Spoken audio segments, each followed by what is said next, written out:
محترم برادران اہل سنت، السلام علیکم ورحمۃ اللہ وبرکاتہ۔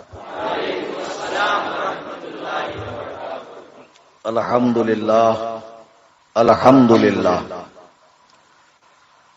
الحمد للہ القوی الرحمن والصلاة والسلام علی رسول الیمن والامان وعلی آلہ وصحبہ الذین هم کملۃ الایمان وعلى من تبعهم بإحسان، خصوصا على سيدنا إمامنا الأعظم أبي حنيفة النعمان، وعلى غوثنا الأعظم خزائن العرفان، وعلى معجزة الرسول الإمام أحمد رضا خان عليه الرحمة والرضوان۔ اما بعد، قال الله تبارك وتعالى في القرآن المجيد والفرقان الحميد، فأعوذ بالله من الشيطان الرجيم، بسم الله الرحمن الرحيم، وآخرين منهم لما يلحقوا بهم، عن أبي هريرة قال قال النبي صلى الله عليه وسلم، يكون في آخر الزمان دجالون کذابون یأتونکم من الاحادیث بما لم تسمعوا انتم ولا آباؤکم فإیاکم وإیاہم لا یضلونکم ولا یفتنونکم او کما قال علیہ الصلاة والسلام۔ برادران اہل سنت، آئیے ہم اور آپ انتہائی عقیدت و محبت کے ساتھ نبی آخر الزمان خاتم پیغمبراں جناب احمد مجتبی محمد مصطفیٰ ارواحنا فدا صلی اللہ تبارک و تعالی علیہ وسلم کی بارگاہ میں ہدیہ درود و سلام پیش کریں۔ اللہم صلی علی مولانا محمد بارک وسلم، صلاۃ و سلام علیک یا رسول اللہ صلی اللہ تعالی وسلم۔ میرے مزاج سے آپ حضرات واقف ہیں کہ میں چاپلوسی اور بلا وجہ کی تعریف کسی کی کرتا نہیں ہوں۔ بہت سخت مزاج آدمی ہوں، عوام سے لے کے علماء تک کے طبقے کو میرے مزاج سے شکایت ہے، اور میں جیسا ہوں اپنے آپ کو اللہ کا شکر ادا کرتا ہوں کہ اس نے مجھے اس مزاج کے ساتھ بالکل صحیح رکھا ہے۔ ہندوستان میں جن شعراء کو میں پسند کرتا ہوں ان میں ایک نام شاداب رضوی کا بھی، کہ میں ان کی نعت خوانی کو، قصیدہ خوانی کو، منقبت گوئی کو بغور سنتا ہوں اور داد سے بھی نوازتا ہوں، اور بہت مجھے خوشی محسوس ہوتی ہے جب یہ پڑھتے ہیں۔ انہوں نے اپنے کلام میں آج نبی آخر الزمان صلی اللہ علیہ وسلم اللہ کی حمد بھی پڑھی، حضور کی نعت بھی پڑھی، خلفائے اربعہ کا تذکرہ بھی کیا، اور اعلی حضرت کے اس شعر میں تمام مجتہدین، اولیاء، صالحین، اللہ کے نیک بندوں کو سمیٹ دیا۔ کیسے آقاؤں کا بندہ ہوں رضا، بول بالے میری سرکاروں کے۔ تو ہمارے آقاؤں کی لسٹ تو بہت لمبی چوڑی ہے، 1400 سالوں میں لاکھوں لاکھ اولیاء کرام سب ہمارے سروں کا تاج ہے، سب ہمارے آقا ہے۔ لیکن آج میں اس آقا کا تذکرہ کروں گا کہ جس آقا کے بنا آپ کے پیدا ہونے سے لے کے مرنے تک کا کام چل ہی نہیں سکتا ہے۔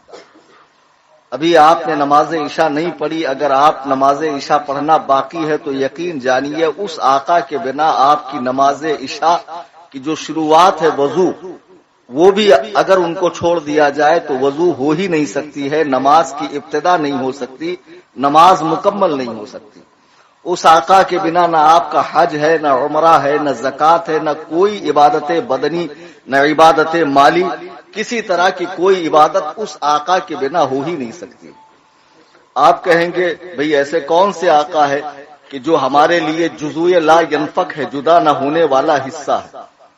میں بڑے افسوس کے ساتھ کہتا ہوں کہ ماہ شعبان ہے اور اس آقا کا 2 تاریخ کو عرس مبارک تھا۔ آپ دیکھیں بمبئی میں حال فی الحال میں گزرنے والے اولیاء اللہ کے آراز بھی بڑے دھوم دھام سے منائے جاتے ہیں. صدی 2 صدی 5 صدی 10 صدی پہلے گزرنے والے بزرگوں کے آراز بھی بہت دھوم دھام سے منائے جاتے ہیں.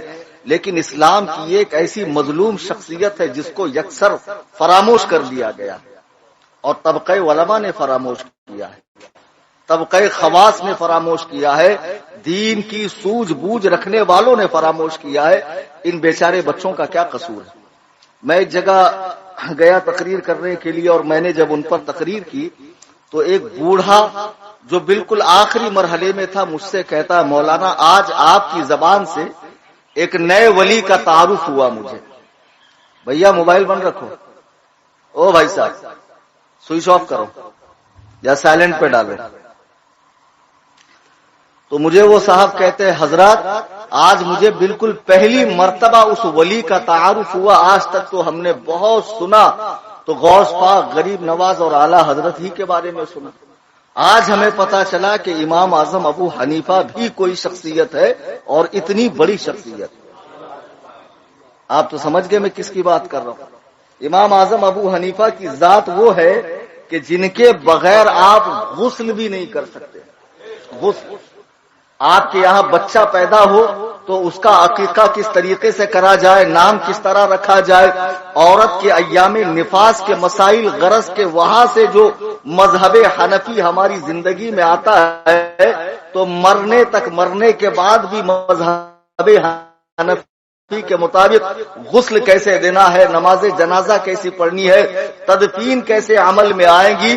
غرض کے پیدا ہونے سے مرنے تک جو مذہب ہماری زندگی کے اندر دخیل ہے اس مذہب کے بانی, مبانی, فاؤنڈر, اس مذہب کے مدون کرنے والے, اس امت کے محسن اعظم امام الائمہ, سراج الامہ, کاشف الغمہ, سیدنا سرکار امام اعظم ابو حنیفہ کی ذات ہے. آپ کہیں گے حضرت آپ کو تو تقریر کسی اور موضوع پہ کرنی چاہیے. شاید آپ نے آج کے جلسے کا اشتہار نہیں دیکھا کہ آج کے جلسے کے اشتہار میں موضوع ہی یہ ہے سیرت امام اعظم. اور امام اعظم پر بولنا ہو تو کلیم حنفی کو یہ پورا حق حاصل ہے کہ وہ امام اعظم ابو حنیفہ کی سیرت طیبہ دلائل کی روشنی میں بیان کرے. میں نے امام اعظم کو پڑھا نہیں ہے, واللہ باللہ تاللہ میں نے امام اعظم کو پیا ہے, اور وہ ایک ایسی کتاب ہے جس نے مجھے لاکھوں کتابوں سے بے نیاز کیا. جب میں نے امام اعظم ابو حنیفہ کو پڑھا اور خوب پڑھا اور ان کی مبارک سیرت کو پڑھا تو یقین جانیے کہ مذہب حنفی کی حقانیت پر مجھے کامل یقین ہوا. اور یہ تو میرا اپنا یقین ہے. امام عبد الوہاب شعرانی رحمہ اللہ بہت پائے کے بزرگ ہیں اور مذہب شافعی کے عالم ہے. وہ فرماتے ہیں کہ حضور کے سینہ پاک سے 5 نہریں نکلی. ایک نہر کچھ دور جا کر سوکھ گئی جس کا نام امام ابو داؤد ظاہری کی نہر ہے. پھر 4 نہریں بہ رہی ہے, حنفیت کی, شافعیت کی, مالکیت کی, حنبلیت کی. لیکن قریب قیامت 3 نہریں سوکھ جائیں گی اور ایک ہی نہر ہے جو بہتے رہے گی, وہ نہر ہے امام اعظم ابو حنیفہ. جب حضرت عیسیٰ کون ہے؟ نبی ہے. نبی کسی امتی کی تقلید نہیں کرتا ہے. جب حضرت عیسیٰ آسمان سے تشریف لائیں گے اور جب وہ اجتہاد کریں گے اور مسائل بیان کریں گے تو ان کا اجتہاد امام اعظم کے اجتہاد سے میل کھائے گا اور ان کے اجتہاد سے مذہب حنفی کی تائید ہوگی. جب امام مہدی حضرت عیسیٰ کو نماز پڑھائیں گے تو امام مہدی کی جو نماز ہے وہ حنفی مذہب کے مطابق ہوگی. آپ جانتے ہو آپ کس امام کے مقلد ہیں؟ آج لوگ حنفی لکھنے کو اپنے نام کے آگے آر محسوس کرتے ہیں.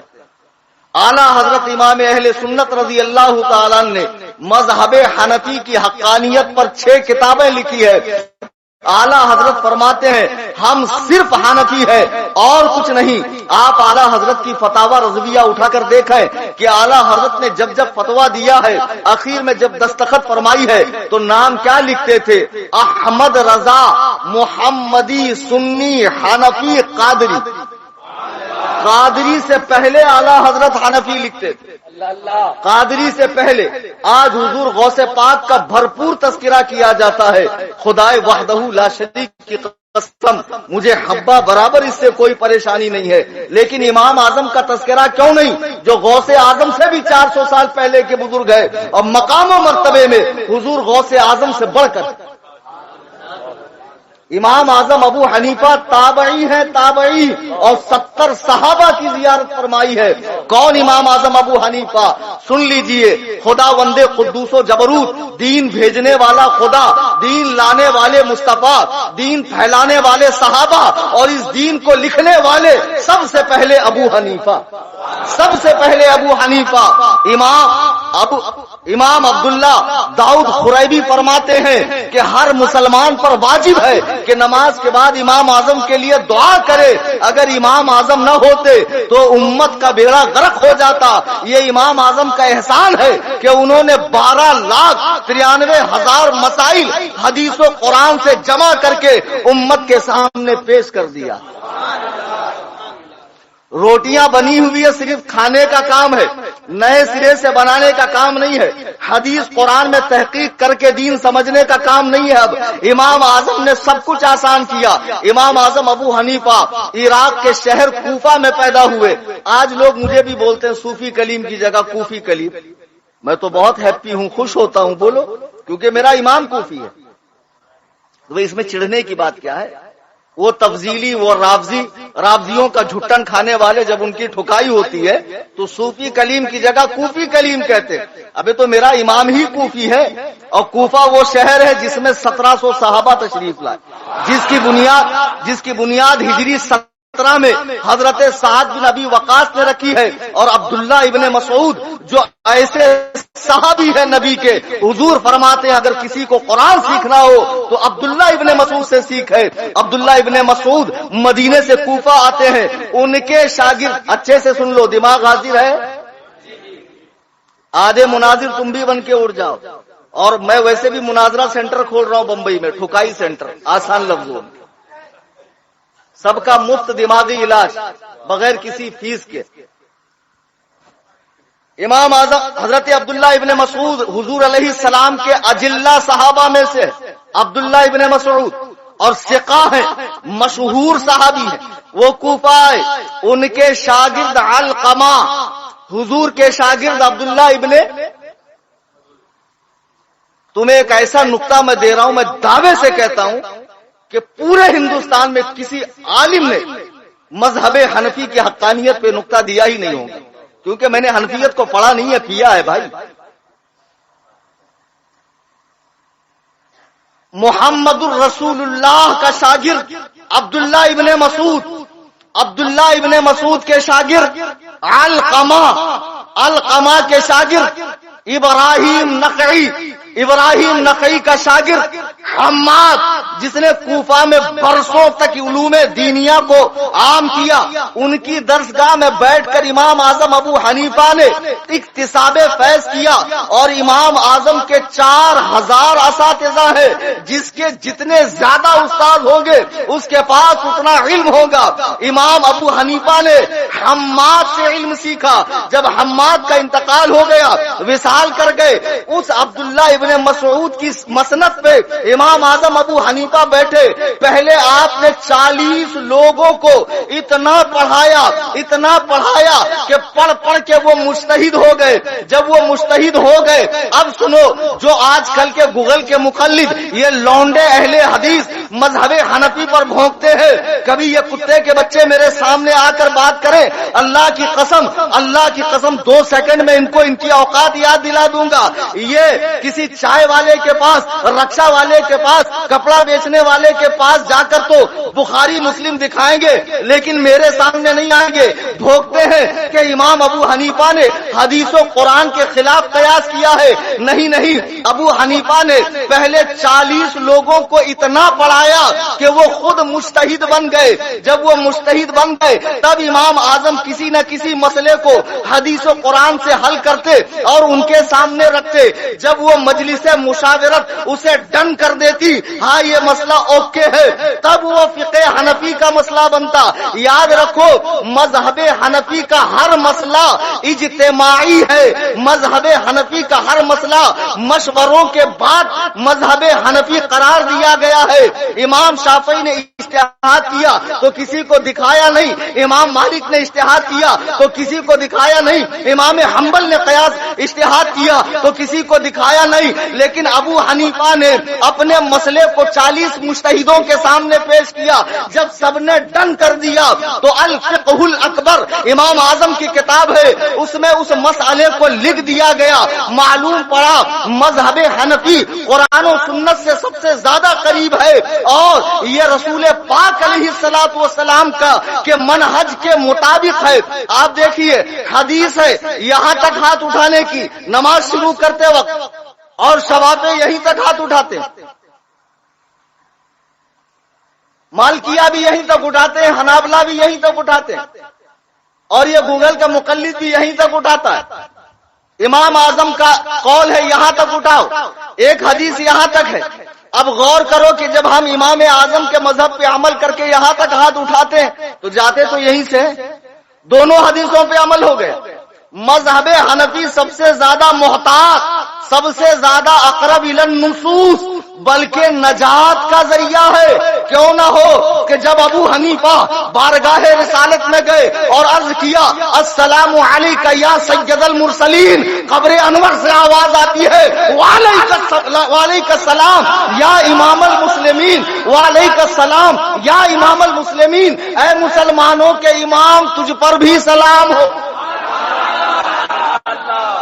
ابو حنیفہ کو مسلمانوں کا امام بنایا کس نے؟ ابے نٹھلے رسول اللہ نے بنایا، رسول اللہ نے بنایا ہے۔ تو جسے رسول امام بنا دے اس کی امامت پہ کوئی بھوکنے سے کیا فرق پڑتا؟ ایک جگہ میں سفر کر رہا تھا، ایک گوگل کا مقلد ملا اور آیا ایئرپورٹ میں، سلام دعا کے بعد کہا آپ کا اس میں گری کیا ہے؟ تو میں نے کہا للہ پہلے اردو سیکھ لے، اس میں گری نہیں اس میں گرامی ہوتا۔ تو میں نے کہا کلیم حنفی، بولے آپ حنفی کیوں ہیں؟ خدا رسول نے کہا کہ آپ حنفی بنو۔ وہ جس امام کا آپ نام لے رہے ہیں ان کا نام قرآن میں آیا ہے کیا؟ تو میں نے کہا تیری شادی ہوئی؟ بولے الحمدللہ 4 عدد بچے ہیں۔ تو میں نے کہا جس عورت سے تو نے شادی کیا اس کا نام قرآن میں آیا؟ تو بولے عورت کا نام کیوں آئے گا؟ قرآن نے تو کہا نکاح کرو، نکاح کا حکم دیا ہے، میں نے نکاح کیا۔ تو میں نے کہا گدھے قرآن نے کہا تقلید کرو، اطیعوا اللہ واطیعوا الرسول واولی الامر منکم، علماء کی تقلید کرو۔ تو امام اعظم کا نام کیوں آئے گا؟ پوری امت نے پہچان لیا یہ امام اعظم ہے، ہم نے تقلید کرنا شروع کیا۔ وقت کم ہے، وقت کم ہے، اور یہ گھر ہے، یہ میدان نہیں ہے، تھوڑا سا احتیاط کرو، جذبات پہ قابو رکھو۔ تو بہرحال میں عرض یہ کر رہا تھا کہ محمد الرسول اللہ سے یہ شروع ہوئی، تو پھر محمد الرسول اللہ سے عبداللہ ابن مسعود، عبداللہ ابن مسعود سے علقمہ، علقمہ کے بعد ابراہیم نخعی، ابراہیم نخعی کے بعد حماد، حماد کے بعد ابو حنیفہ، ابو حنیفہ کے شاگرد جنہوں نے کتابیں لکھی امام اعظم سے سن سن کر، کون؟ محمد بن حسن الشیبانی رحمہ اللہ، الشیبانی رحمہ اللہ، امام محمد۔ تو سنو فقہ حنفی حقیقت میں فقہ محمدی ہے، جو محمد سے شروع ہو کے محمد پہ ختم ہوتی ہے۔ آج کہتے ہیں نہیں یہ الگ ہے وہ الگ ہے، بہت پہلے کی بات ہے، جب میں سنگل فصلی کا تھا تو جب میں ایک جگہ نماز پڑھنے گیا تو چند شریر غیر مقلد لڑکے جوکر نائک کے فالوور، جن کو صرف ضرورت کی چیزیں رٹا دی جاتی، آتا جاتا کچھ نہیں، اندر سے پورے خالی ہے، یہ چائنا کا مال ہے، ان کو چند چیزیں رٹا دی جاتی ہیں۔ یہ مبالغے کے قطب مینار پر کھڑے ہو کر اعضائے بدن کو حرکت دے کے عین قاف ہا بہت گاڑا نکالتے، اور لوگ سمجھتے بہت قابل ہے۔ ہمیشہ یاد رکھو سوجا ہوا آدمی صحت مند نہیں ہوتا، آئی سمجھ میں بات؟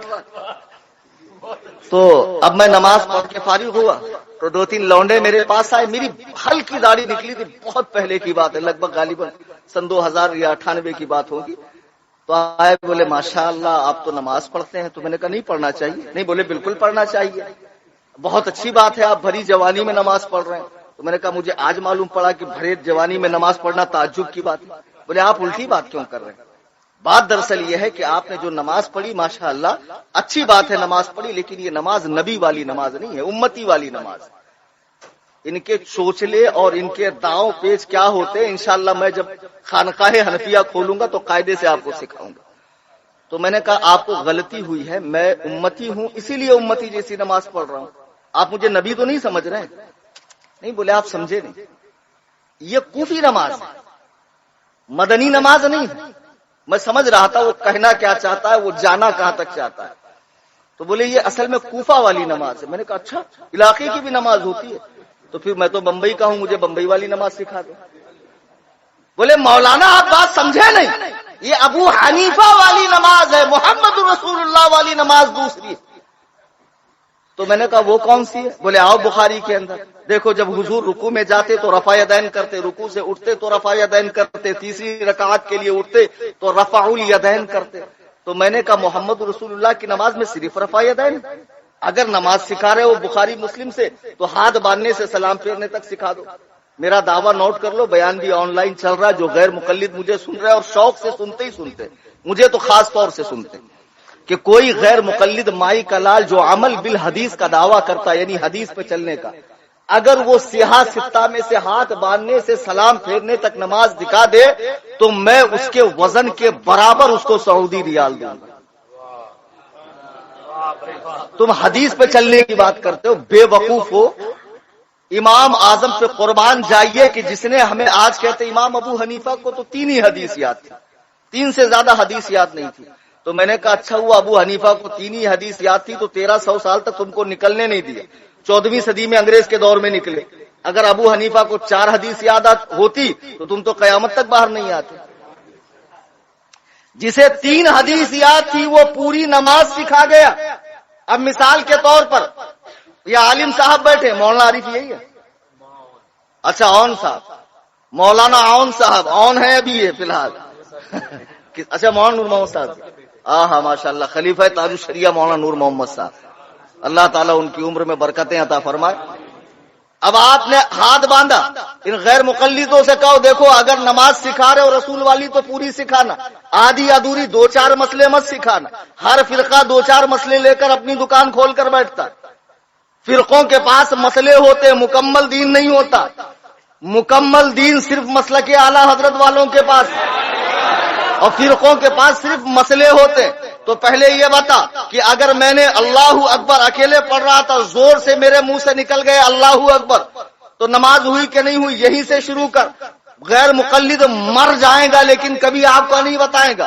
یہ تو چند مسئلے رفع الیدین، فاتحہ خلف الامام، رفع سبابہ اور 2-4 مسئلوں کے اندر یہ بھی کان کھول کے سن لو کہ رفع یدین کی کوئی حدیث ہے ہی نہیں جس میں رفع یدین کا دوام ثابت ہو۔ یہ میرا موضوع نہیں ہے، میں عرض یہ کر رہا تھا کہ سیدنا سرکار امام اعظم ابو حنیفہ اس امت کے محسن اعظم، جنہوں نے اس امت کے سامنے سب سے پہلے فقہی مذہب حنفی پیدا کیا، مذہب حنفی بنایا۔ ایک غیر مقلد سعودیہ چلا گیا تھا بیچارہ پلمبر کام کرنے، لیکن وہاں 2-4 اتوے لوگوں سے اس کی ملاقات ہو گئی اور اس کو 2-4-10 گاڑی عربی کے 2-4 الفاظ سکھا دیے گئے، 2-4 حدیثیں رٹا دی گئی، اور عین قاف ہا کا مخرج بہت کوٹ کے اس کے اندر بھرا گیا۔ جب وہاں سے لوٹا تو لوٹنے کے میں ایک بہت اچھی مثال دے کے آپ کو سمجھا رہا ہوں۔ جب یہاں آیا ہندوستان، طبیعت ناساز ہو گئی، ڈاکٹر کے پاس گئے یہ محقق صاحب۔ جب یہ لوگ سعودی جاتے تو پتہ نہیں وہاں کے دال چاول میں کیا خاص بات ہے، پانی میں کیا خاص بات ہے، یہاں سے تو اچھے خاصے سننی جاتے، وہاں جانے کے بعد دماغ پھر جاتا ہے۔ تو جب یہ سعودیہ ریجیکٹ ہو جاتے ہیں، سعودی ریجیکٹ ہوتے ہیں، تب یہ بہت بڑے محقق علامہ فخامہ اسامہ اوباما پاجامہ اور چھوٹے موٹے مولوی کو تو خاطر میں بھی نہیں لاتے، بخاری مسلم سے نیچے تو بات ہی نہیں کرتے، حالانکہ دلندروں کو بخاری کا پورا نام بھی نہیں معلوم، منحوسوں کو، حرام الطاہروں کو۔ وہ اتنا بڑا امام بخاری 6 لاکھ حدیث جس کو یاد تھی، انہوں نے 6 لاکھ حدیثیں لکھ کر بھی تقلید کا انکار نہیں کیا۔ یہ منحوس خالی الماری میں رکھ کے تقلید کا انکار کرتا۔ تو بہرحال وہ صحابہ آئے، طبیعت ناساز ہوئی، ڈاکٹر کے پاس گئے، ڈاکٹر نے ان کی نبض دیکھی، نبض دیکھنے کے بعد ان کو چٹھی لکھ دی اور اس کے بعد 500 روپے لیے تو ان کا دماغ خراب ہو گیا، منحوس کے ڈسپنسری میں کوئی دوا بھی نہیں ہے، پھر بھی مجھ سے 500 لیے۔ اب یہ چٹھی لے کر ان کو کہاں جانا چاہیے؟ میڈیکل اسٹور میں نا۔ لیکن یہ ضرورت سے زیادہ قابل تھے، فضول سے فاضل تھے، الف سے علامہ تھے۔ اب یہ چلے گئے ایک ان صاحب کے پاس جو چپل سی رہے تھے کہ حضور ذرا بتائیے یہ دوا ٹھیک ہے کہ نہیں ہے۔ اب وہ چمار صاحب نے بھی اپنا چشمہ درست کیا، اس کے بعد فرمایا نہ پہلی بات تو اس کی رائٹنگ ہی صحیح نہیں ہے، کم بخت کی، یہ کوئی رائٹنگ ہے؟ اور اس کے اندر جو دوا لکھی ہے وہ کھانا مت ہے، موٹی موٹی گولیاں آپ کے حلقے مبارک کے اندر پھنس جائیں گے۔ ابھی نہیں، ایک مثال دے رہا ہوں میں۔ اب یہ صاحب ہلہ مچانے لگے کہ بتاؤ کیسا منحوس ڈاکٹر ہے، الٹی پلٹی دوا دے دیا، یہ تو اچھا ہوا کہ میں نے فلانے چپل سینے والے صاحب سے پوچھ لیا، ورنہ بیڑا غرق ہو جاتا۔ ہاں بتاؤ کیسا منحوس ڈاکٹر ہے کہ اس نے مجھے الٹی پلٹی دوا دیا۔ کلیجے پر ہاتھ رکھ کر ایمانداری سے بتانا، اگر ڈاکٹر کوئی دوا لکھ کر دے تو اس چٹھی کو کسے دکھایا جاتا ہے؟ نہیں، اگر آپ کو تحقیق کرنا ہو کہ درست ہے یا نہیں تو ڈاکٹر کو نا، دوسرے ڈاکٹر کو، کہ چائے بیچنے والے کو، رکشا چلانے والے کو، پکوڑی تلنے والے کو، گارمنٹ میں کام کرنے والے کو، کہ حضور سلتے سلتے ذرا ایک نظر یہاں بھی مار لیجیے، نہیں نا، ڈاکٹر کو۔ لیکن یہ مردود گیا کہاں؟ چپل سینے والے کے پاس۔ آج جو یہ لوگ بھونک رہے ہیں گوگل کے مقلد کہ یہ حنفی مذہب، یہ اہل حدیثوں کی بات کر رہا ہوں، یہ حدیث کے خلاف ہے، اس کے مسائل غلط ہے، ابو حنیفہ نے حدیث قرآن چھوڑ کر مسئلہ بیان کیا ہے، ان سے کہنا بے وقوف ہو، جس طرح ڈاکٹر کی چٹھی ڈاکٹر کو دکھائی جاتی ہے، ابو حنیفہ مجتہد مطلق ہے، مجتہد، ان کے بعد امام مالک ہے، ان کے بعد ان کے شاگرد امام شافعی ہے، ان کے بعد ان کے شاگرد امام محمد ہے۔ امام اعظم نے جب مذہب کو بنایا، مسائل کو بتایا، اس کے بعد جو 3 مجتہد گزرے ہیں ان میں سے کسی نے امام اعظم کے مسلک کو غلط کہا نہیں کہا۔ تو ارے تو ہے کون جس کو ٹھیک سے پڑھنا بھی نہیں آتا؟ 1 اکتوبر لکھا تو 11 کبوتر پڑھ رہا تھا، بولے 11 کبوتر نہیں چلیں گا نا 12 کبوتر چلے۔ بتاؤ کتنے بڑے منحوس ہیں۔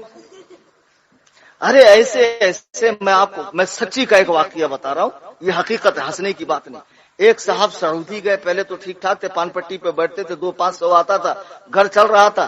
زیادہ کمانے کے چکر میں سعودیہ چلے کہ پتہ نہیں وہاں کون سے محقق صاحب سے ان کی ملاقات ہو گئی، بھوجپوری عربی سیکھ لیے۔ جب تشریف لائے، اے جھاپک جھوا داڑا، یہ بڑا فیت العلوم، اور یہ ماتھے پہ شامی کباب۔ جب تشریف لائے تو بہت بڑے محقق صاحب۔ اب ماں نے کہا بیٹا ماشاءاللہ تم بڑے بھی ہو گئے، تمہارا جھاپک جھوا داڑا بھی آ گیا، اب ایک کام کرو شادی کر لو اور پھر تمہاری نشانی چھوڑ کے چلے جاؤ۔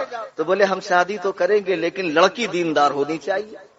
تو ماں بیچاری ہیرنے لگی، تلاشنے لگی، رشتہ داروں کو بلایا کہ بھئی کوئی لڑکی تلاش ہو۔ تو بڑے تلاش و جستجو کے بعد ایک عدد لڑکی جو ہے وہ 100 صلات کی پابند مل گئی محقق صاحب کو۔ اب شادی ہو گئی، شادی ہونے کے بعد لڑکی بھی خوش، لڑکا بھی خوش، دونوں نماز پڑھ رہے ہیں۔ یہ صاحب بھی ذرا عصر میں پہلے ہی تشریف لے جاتے ہیں جبکہ عصر کا وقت ہی شروع نہیں ہوتا ہے، وہیں جا کر ٹرانے لگتے، یہ بڑی بڑی ٹانگ پھیلا کے بیچ میں سے کتے کا بچہ نکل جائے۔ پھر وہاں ہاں میری باتیں لوگوں کو بڑی بری لگتی ہے اور میں پرواہ بھی نہیں کرتا۔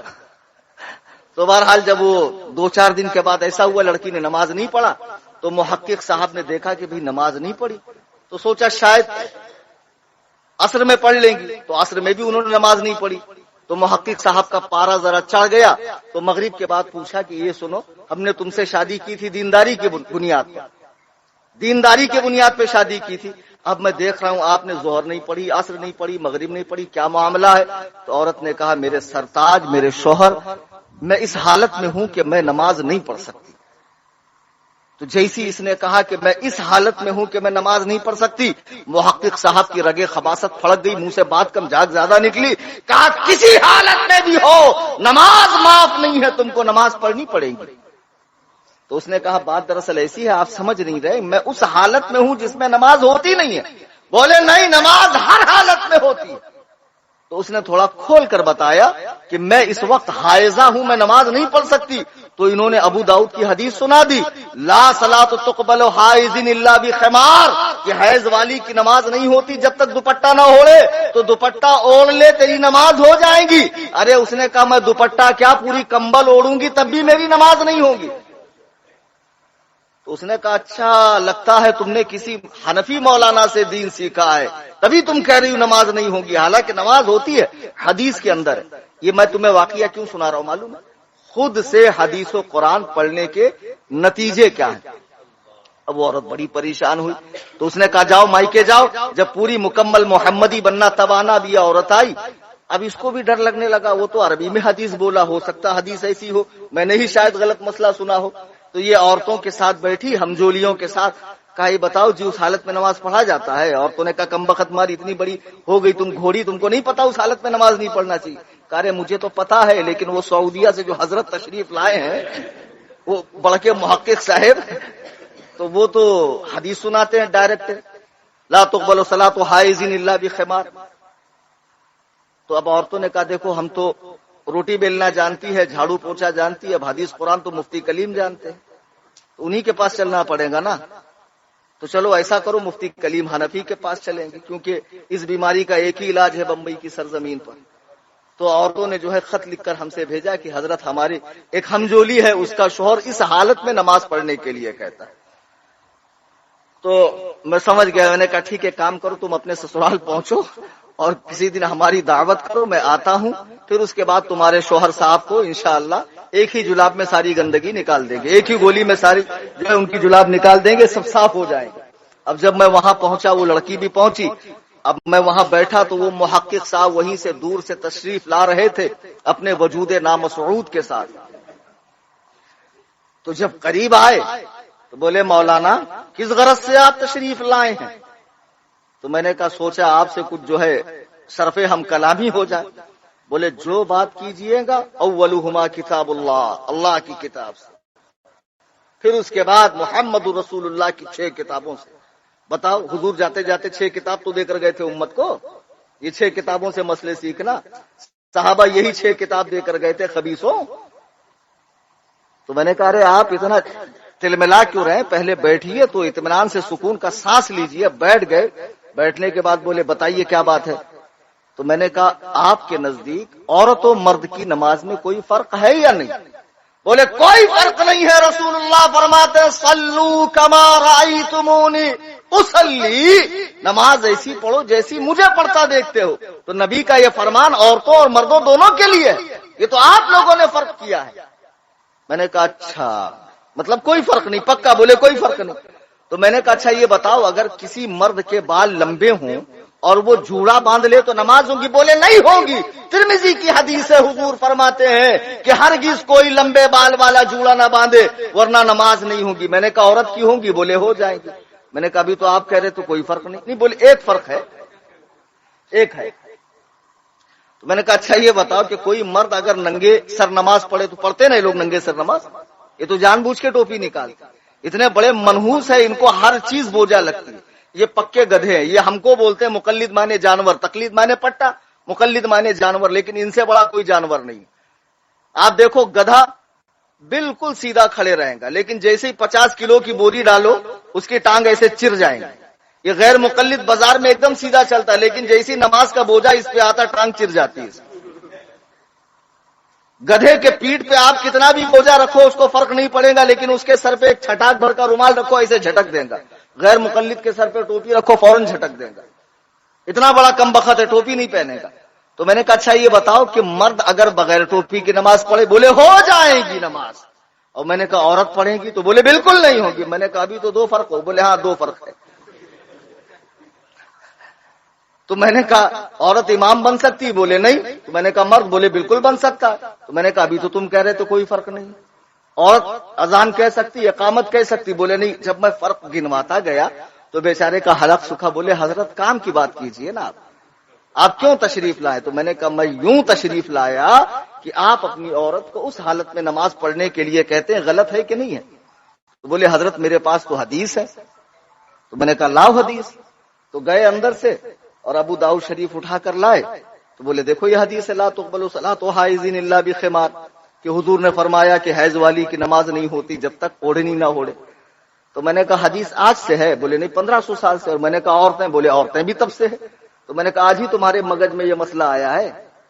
یہ بڑے بڑے محدثین، ائمہ، فقہاء، اجلہ، مفسرین یہ بڑے بڑے دین کے جانکار، ان کو یہ مسئلہ سمجھ میں نہیں آیا، تمہارے ڈائریکٹ سمجھ شریف میں کیسے آیا؟ جبریل نازل ہوئے تھے آپ کے پاس، یہ مسئلہ سمجھا کے چلے گئے آپ کو؟ بولے نہیں حضرت اس کا مطلب کیا؟ میں نے کہا مطلب یہ ہے، سن رہے ہیں آپ لوگ؟ اچھا ماشاء اللہ۔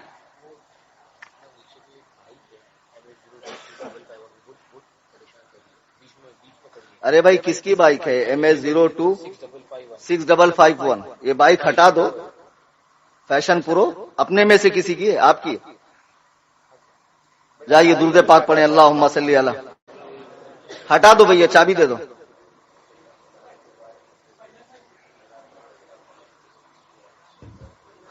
تو میں نے ان سے کہا یہ حدیث آج سے ہے کہ نبی کے زمانے سے؟ بولے حدیث تو حضرت پہلے سے ہے، عورتیں بھی پہلے سے ہے، لیکن مسئلہ سمجھ میں نہیں آ رہا۔ تو میں نے کہا یوں کہو نا سمجھ میں نہیں آ رہا تو آپ کی سمجھدانی کو تھوڑا وسیع کیجئے، ابھی اس میں دخول کرتا ہوں اور میں آپ کو سمجھاتا ہوں کہ دیکھو بات دراصل ایسی ہے کہ اللہ کے حبیب کے فرمانے کا مطلب یہ ہے کہ چھوٹی بچی اگر نماز بغیر اوڑھنی کے پڑھے تو چل جائے گا، چھوٹا لڑکا بغیر ٹوپی کے پڑھے چل جائے گا، اس پہ نماز فرض نہیں نا۔ اچھا بچی کب بالغ ہوتی ہے؟ جب اسے حیض آنا شروع ہو جائے، ہے نا؟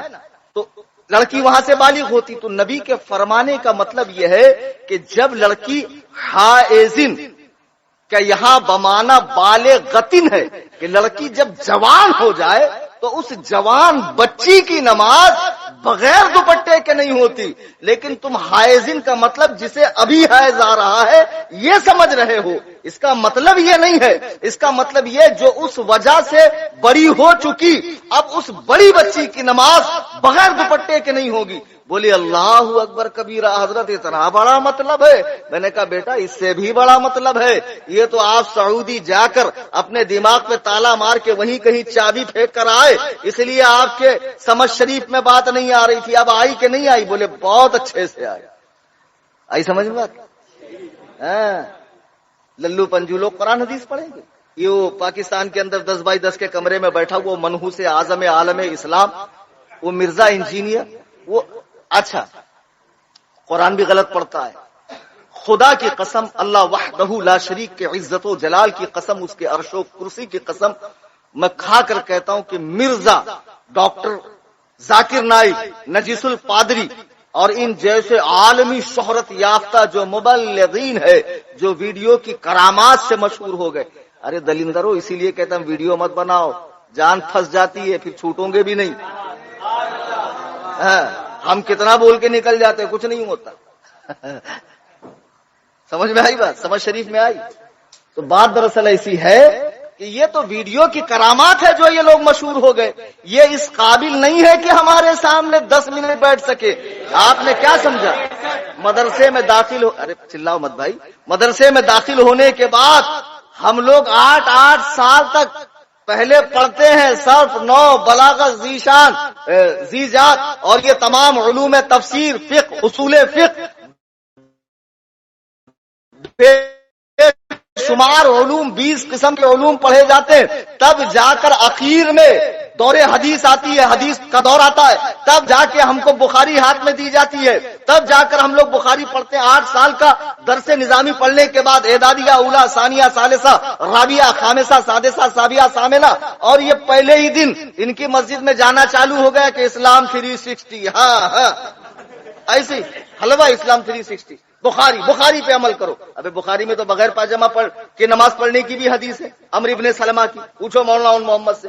عمرو ابن سلمہ ایک صحابی ہے، کہتے ہم لوگ اتنے غریب تھے ہمارے پاس کچھ تھا ہی نہیں، میں اسلام لے کر آیا اور میری بستی جو ہے مدینے سے قریب تھی، جب بھی کوئی قافلہ مدینے سے آتا تو ہم اس سے پوچھتے حضور نے کیا بتایا، تو وہ لوگ جو حضور سے سیکھ کر آتے ان سے سیکھ کر میں اور زیادہ یاد کر لیتا ہوں۔ ایک قافلہ آیا تو ان سے میں نے پوچھا حضور نے کیا فرمایا، تو ان لوگوں نے کہا حضور نے فرمایا امام اسے بناؤ جسے قرآن زیادہ یاد ہو۔ تو اتفاق سے مجھے قرآن زیادہ یاد تھا، نماز کا وقت تھا، لوگوں نے مجھے آگے بڑھا دیا، لیکن ایک ہی کرتا تھا لمبا، نیچے پاجامہ شریف تھا نہیں۔ جب میں امام بن گیا، سجدے میں گیا، کرتا اڑ گیا، کولہا نظر آنے لگا، حدیث بخاری، کولہا نظر آنے لگا تو لوگوں نے ہنسی ماری کہ دیکھو امام صاحب کا گوشت والا حصہ نظر آ رہا ہے۔ غریبی کا زمانہ تھا، پھر لوگوں نے پیسہ اکٹھا کر کے مجھے پاجامہ بنایا تو میں اتنا خوش ہوا، کیا عید کی خوشی، عید سے زیادہ خوش ہو گیا۔ تو وہ نماز جو انہوں نے اس حالت میں پڑھائی دہرائی نہیں۔ ان غیر مقلدوں سے کہو جو حدیث کی بات کرتے ہیں کہ گدھو کبھی بغیر پاجامے کی بھی نماز پڑھا کر دو، بغیر ٹوپی کے تو پڑھتے ہی نا، ٹوپی نہیں پہنیں گے، سنت نہیں پڑھیں گے، دعا ایسا مانگیں گے مجھے مت دے، پیچھے والے کو دے، کچھ ایسا مانگتے دینا ہے تو دے، نہیں تو مت دے، بتا۔ تو بغیر پاجامے کے بھی پڑھنا سنت ہے، بخاری کی حدیث ہے، حدیث پہ عمل کرو گے بیڑا غرق ہو جائے گا۔ کتنی مثالیں دوں، القصہ مختصر یہ کہ امام اعظم ابو حنیفہ رضی اللہ تعالیٰ عنہ کا ہم پر اور قیامت تک کے مسلمانوں پر احسان ہے کہ آپ نے اس دین کو مدون کیا اور آسانی کر دی۔ پھر آپ کے بعد جو فقہا ہوئے، مجتہدین ہوئے مذہب حنفی میں، 9 قید مسائل کو انہوں نے قرآن و سنت کے ذریعے حل کیا۔ آج جو حدیث و قرآن پہ عمل کا دعویٰ کرتے ان سے موٹا آج کے مسئلے پوچھو نا، مائک کی نماز ہوتی ہے یا نہیں ہوتی ہے، مساجد میں فین لگانا، RCC کی مسجدیں بنانا، قرآن کو کتابی شکل میں چھاپنا، حج و عمرے کے لیے جہاز سے جانا، اور اسی طریقے سے اعضاء کی پیوند کاری اور اسی طرح اباؤشن کروانا، یہ تمام سلسلہ توالد و تناسل کو بند کروانا، یہ تمام جو آج کے دور کے مسائل ہے، ٹیلی فونک نکاح، جدید بینکاری، شیئر مارکیٹ کے مسائل، دکھا حدیث قرآن سے؟ دکھائے گا؟ ابے مر جائے گا، کتے کے بچے نہیں دکھا پائے گا۔ تجھے مذہب حنفی کا سہارا لینا پڑے گا۔ مذہب حنفی میں ایسے اصول ہے، ایسے ضابطے ہیں کہ فقہی سیمینار میں فقہا ان 9 قید مسائل پر بحث کر کے ان مسئلوں کو حل کرتے ہیں۔ ایک بہت اچھا واقعہ مجھے یاد آ رہا، سناؤں؟ ایک بہت بڑے علامہ صاحب تھے، ضرورت سے زیادہ قابل تھے، سیدھا جامعہ سلفیہ سے پڑھ کر تشریف لائے تھے، ایک دیہات کے اندر گئے تقریر کرنے کے لیے۔ اب جب تقریر کرنے گئے تو ہر آدھے گھنٹے کے بعد ان کے پیٹ میں بڑی آتڑی چھوٹی آتڑی کو کھاتی تھی، یعنی بھوک لگ رہی تھی۔ تو وہ اپنی ایک شاگردہ کے گھر پہ گئے، بولے بیٹا گھر میں کچھ ہے؟ تو شاگردہ نے کہا حضور کچھ نہیں، 1 عدد گلاس دودھ ہے، اگر آپ فرمائیں تو میں آپ کی خدمت میں پیش کروں۔ وہ شاگردہ بھی تو اتنی قابل تھی، اردو ایسے ہی بولیں گی، تو حضرت نے کہا لے آؤ۔ تو اب وہ دودھ لے آئی تو اتفاق سے اس میں ایک مچھر گرا ہوا تھا، لنگڑا۔ تو اب حضرت نے اس مچھر کو نکال کر پینا چاہا تو شاگردہ نے روک دیا، کہا نہیں حضرت، پہلے آپ مجھے حدیث دکھائیے کہ دودھ میں اگر مچھر گر جائے تو اسے نکال کر پی سکتے۔ بولے تجھے ایسے موقع پہ حدیث قرآن سوچ رہا ہے؟ یہاں میرا جو ہے پیٹ العلوم عمر و عیار کی زنبیل بنا ہوا ہے زنبیل، اور چاہ رہا ہے کہ جلد سے جلد دخول ہو جائے تو حدیث قرآن کی بات کرے۔ کہا نہیں حضور، آپ تو ہر موقع پہ کہتے ہیں کہ جو بھی کام کرنا رسول اللہ کے طریقے پر کرنا، اور دین میں ہر بات ثابت ہے، تو یہ بھی آپ کو دکھانا پڑے گا کہ دودھ میں اگر مچھر گر جائے تو اسے نکال کر پی سکتے۔ کہا بیٹا بات دراصل ایسی ہے کہ یہاں حدیث نہیں، ہم لوگ حنفیوں سے مسئلہ لیتے ہیں، نہیں سمجھے آپ؟ حدیث میں صرف اور صرف یہ ہے کہ کھانے میں اگر مکھی گرے تو اسے ڈبا کر نکالو، کیونکہ جب وہ گرتی ہے تو بیماری والا پر ڈالتی ہے، شفا والا پر نہیں ڈالتی، تو پورا ڈبا کر نکالو تاکہ اس کی بیماری کو، اس کے شفا والا پر اس کی بیماری کے اثر کو ختم کرے۔ حدیث میں تو صرف مکھی کے بارے میں۔ اب یہ مچھر، جگنو، پسو، یہ لائٹ کے کیڑے اگر گرے تو کیا کیا جائے؟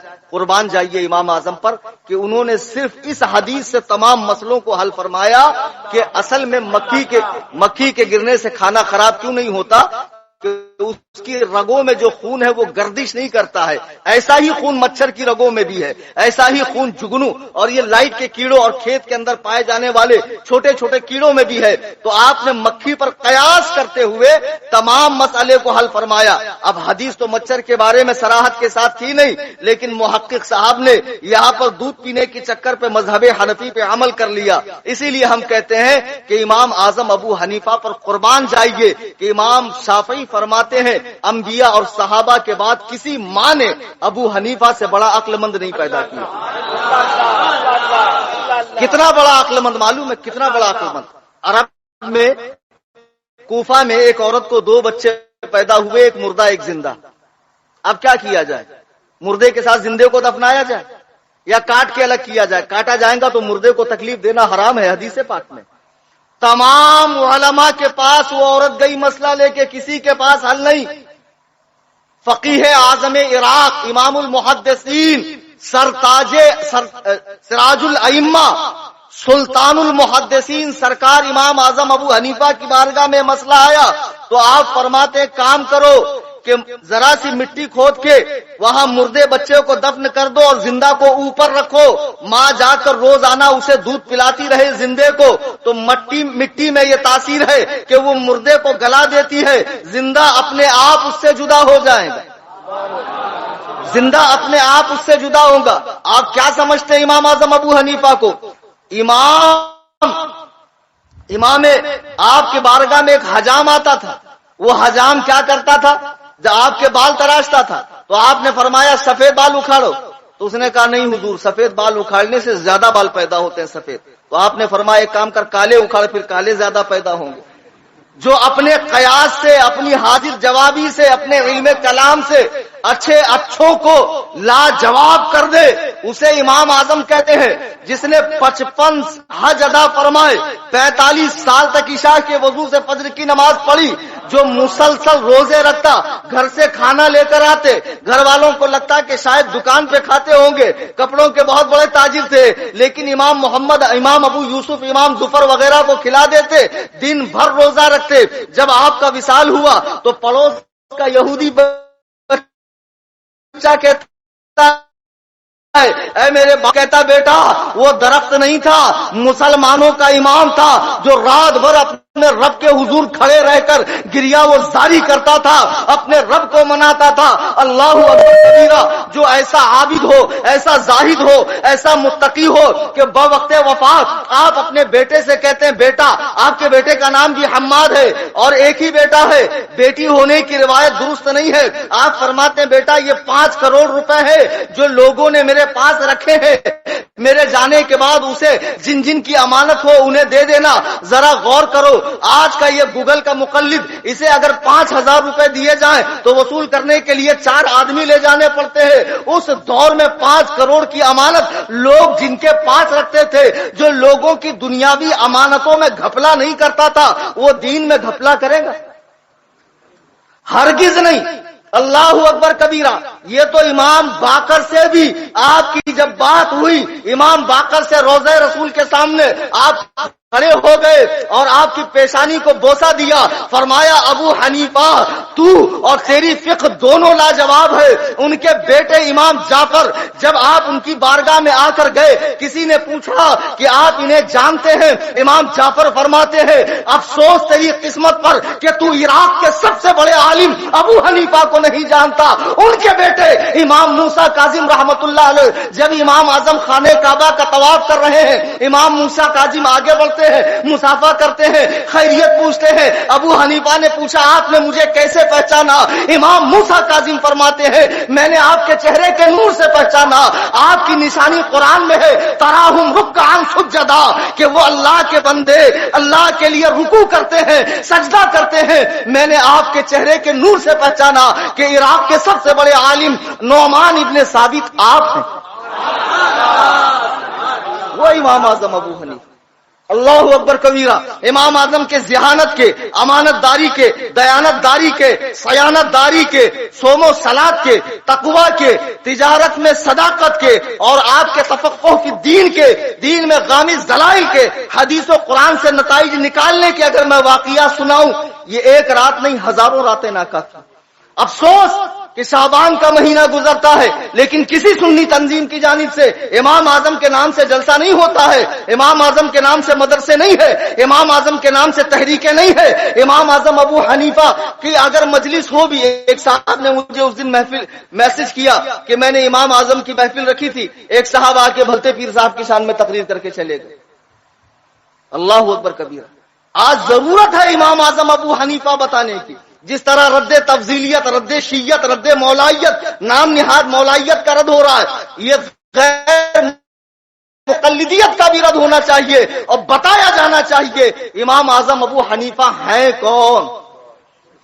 میں نے جو آیت پڑھی سورہ جمعہ کی، وآخرین منہم لما یلحقوا بہم، کہ قرآن کہہ رہا ہے کہ نبی نے صحابہ کو سکھایا اور ان قریب نبی ان کو بھی سکھائیں گے جو ابھی آ کر ملے نہیں۔ حضرت ابو ہریرہ نے پوچھا یا رسول اللہ وہ آخرینا سے مراد کون ہے؟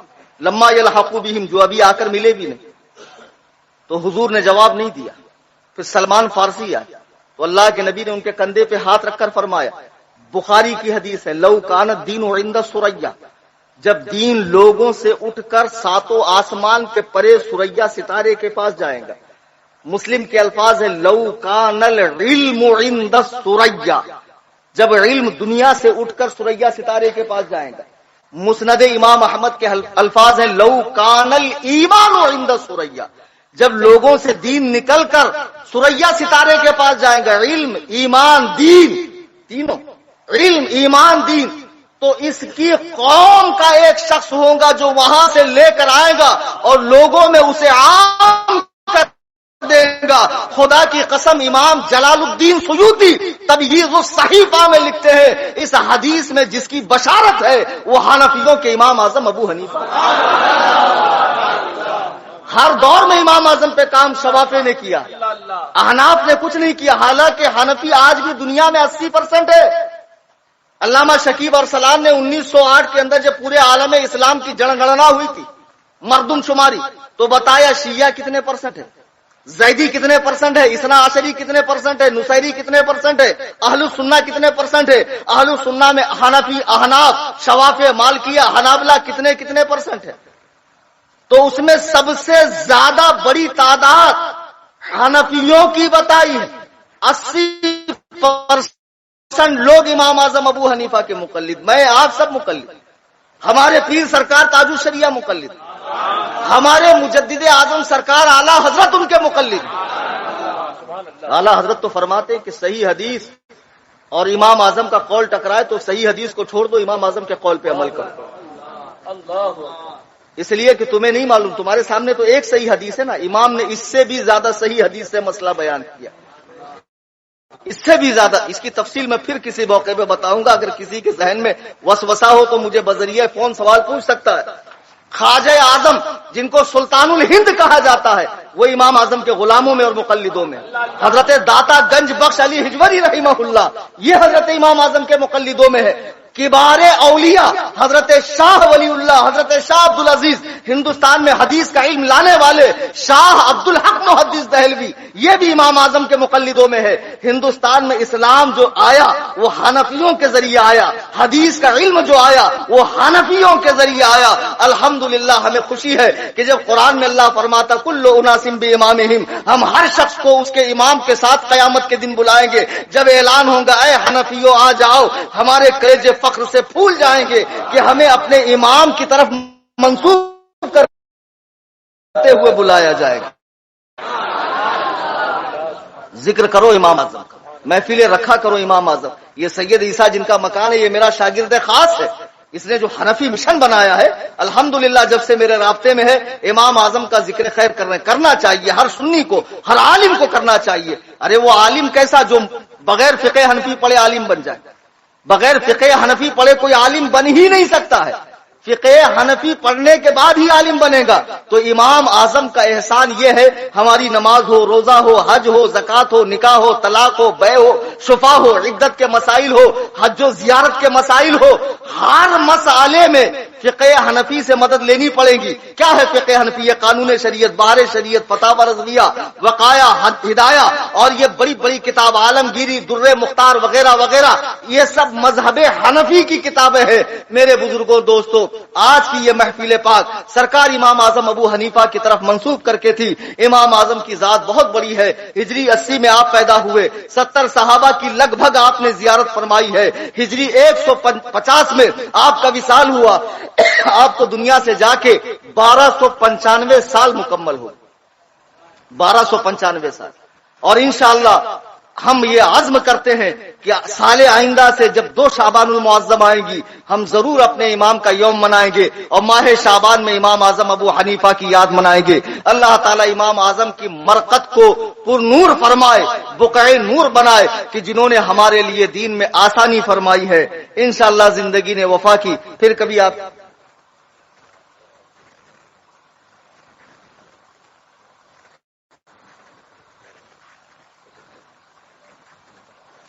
دیکھو امام اعظم کے ذہانت سے متعلق ہمارے شاداب بھائی کہہ رہے ہیں وہ واقعہ یاد ہو تو بتائیے. الحمدللہ یاد ہے. امام اعظم کی ذہانت کے ایک قصہ نہیں، اتنے قصے ہیں کہ میری نیٹ پہ جو کتابیں ہیں ایک عدد رسالہ میں نے بھی لکھا ہے 100 قصے امام اعظم کے ذہانت کے، اس میں یہ واقعہ میں نے بھی لکھا ہے. 33 عدد کتابیں میری رد غیر مقلدیت پہ. یہ تو اب ذرا میں نے رخ اپنے توپ کا رخ جو ہے شیعت کی طرف کیا ہے، ورنہ میری پہچان ہی رد غیر مقلدیت سے. بڑا بڑا ڈوس ان کو میں ہی دیتا. ہاں، اور یہ جتنے بقرات ہیں یہ جو لوگوں کے سامنے پھڑپھڑاتے، ہم کو معلوم ہے یہ غبارہ سوئی چھپا دوں گا تو پوری ہوا نکل جائے گی. وہ سنا ہوگا نا، ایک مچھر تھا حضرت سلیمان کے پاس آیا، کہا حضرت کچھ کرو. بولے کیا کروں؟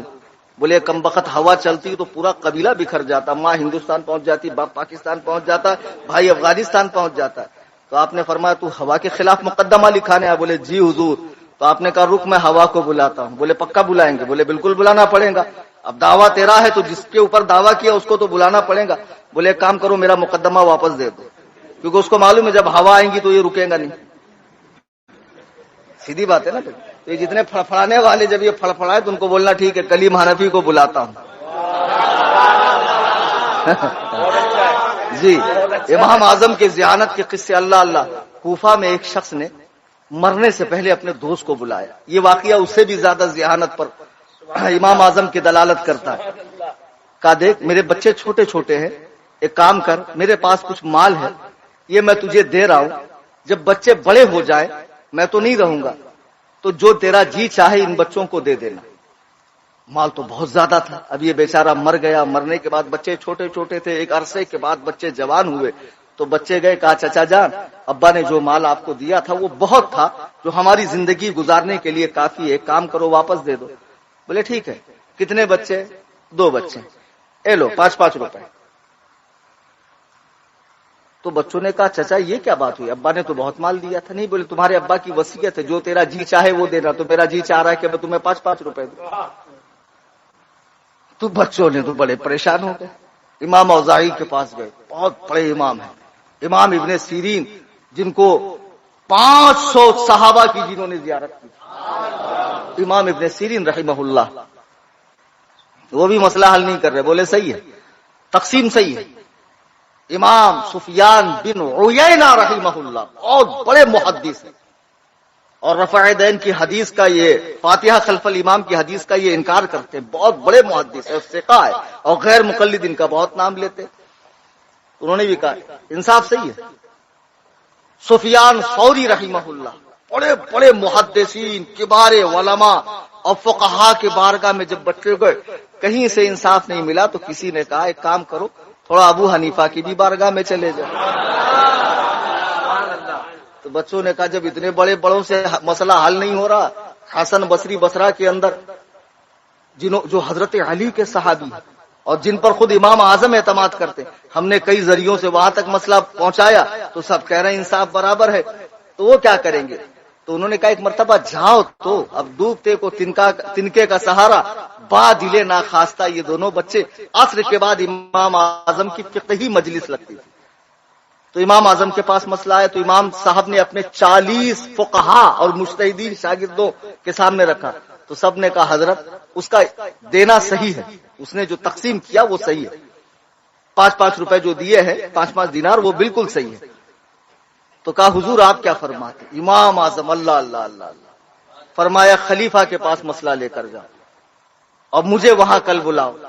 اب خلیفہ کی بارگاہ میں مسئلہ گیا. عباسی خلیفہ، امام اعظم نے اموی اور عباسی دونوں دور پائے اور دونوں بادشاہوں نے امام اعظم پہ ظلم کیا. کیوں معلوم ہے؟ عالم اسلام کا جج بن جاؤ. امام اعظم نے عہدہ قبول نہیں کیا. کتے کے بچے غیر مقلد کہتے ہیں کہ حکومت کے ذریعے مذہب حنفی پھیلا ہے. اگر امام اعظم چاہتے تو قاضی القضات بن جاتے.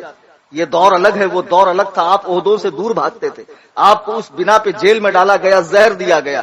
خیر آپ جب وہاں گئے خلیفہ کی بارگاہ میں تمام بڑے بڑے علماء بیٹھے تھے. اس شخص کو لایا گیا، بچوں کو لایا گیا، کہا وصیت نامہ پڑھ کے سنا، اوریجنل وصیت نامہ. اس نے کہا میں مر رہا ہوں، میرے دوست میرے یہ 2 عدد بچے ہیں اور یہ میرا جو بھی مال و دولت ہے سونا چاندی اشرفیہ وغیرہ یہ رکھ لے، اور جب یہ بڑے ہو جائے تو جو تیرا جی چاہے ان کو دے دینا.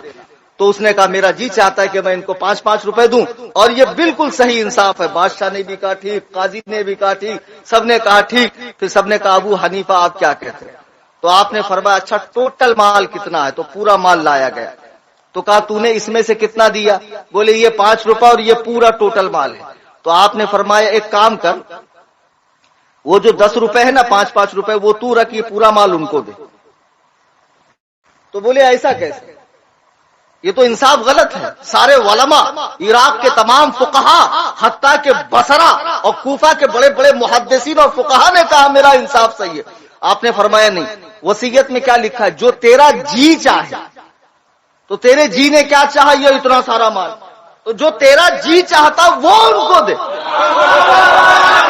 جو تیرا جی چاہتا وہ ان کو دے۔ تو ان کو جو دے رہا وہ تیرا جی تھوڑی چاہ رہا، تیرا جی تو اتنا سارا چاہ رہا۔ اللہ اکبر، ارے باپ زندہ باد، اللہ اکبر کبیرہ۔ یہ کون سا نہیں، وہ میرے ذہن میں نہیں، الہی خیر کردہ ہے۔ سبحان اللہ۔ تو بہرحال جب لوگوں نے یہ دیکھا تو انگشت بدندہ رہ گئے، خدا کی قسم۔ اسی لیے میں نے کہا جو عقل دنیا کی انتہا ہے، وجود کی تیرے ابتدا ہے، وجود کی تیرے ابتدا ہے۔ خدا کی قسم کرے بخاری بھی فخر جن پر بندھا ہے ان راویوں کے سر پر، تمہاری تقلید ہی کا صحرا امام اعظم ابو حنیفہ، امام اعظم ابو حنیفہ۔ یہ امام اعظم ہے، کیسا اللہ اوپر کہاں دماغ پہنچ گیا کہ جہاں اچھے اچھوں کا دماغ نہ پہنچے۔ بیچارہ 10 روپیہ لیا اور خاموشی سے گھر چلا گیا اور سارا کے سارا مال بچوں کو دیا۔ اللہ تعالیٰ نے اس امام کا مجھے مقلد بنایا، آپ کو مقلد بنایا، فخر کیجئے۔ اور اس زمانے میں ہمارے سچے رہنما ابو حنیفہ اور رضا، ابو حنیفہ اور رضا۔ ہم حنفی مسلک اعلی حضرت کے مطابق ہے، دیوبندی بھی حنفی بنتے، ان کی ٹھوکائی پھر کبھی کروں گا، آج کی نشست میں سارا کے سارا مکمل نہیں ہو سکتا ہے۔ تو الحمدللہ ہم مسلک اعلی حضرت کے مطابق حنفی ہیں، تعلیمات اعلی حضرت کی روشنی میں ہم نے سرکار امام اعظم کو پہچانا۔ انشاءاللہ مرتے دم تک محمدی، سنی، حنفی، قادری، بریلوی ہیں، اور اللہ تعالی ہماری نسلوں کو بھی اس پہ قائم رکھیں۔ دوران تقریر قرآن کریم پڑھنے میں، حدیث پاک کے الفاظ بولنے میں، کوئی واقعہ نقل کرنے میں مجھ سے کوئی بھول چوک غلطی ہوئی ہو، میں آپ سب کے سامنے توبہ کرتا ہوں۔ استغفر اللہ ربی من کل ذنب، لا الہ الا اللہ محمد رسول اللہ صلی اللہ علیہ وسلم۔ اچھا، پھر انشاءاللہ الرحمن زندگی نے وفا کی تو پھر آپ سب سے خطاب کروں گا، وما علینا الا البلاغ۔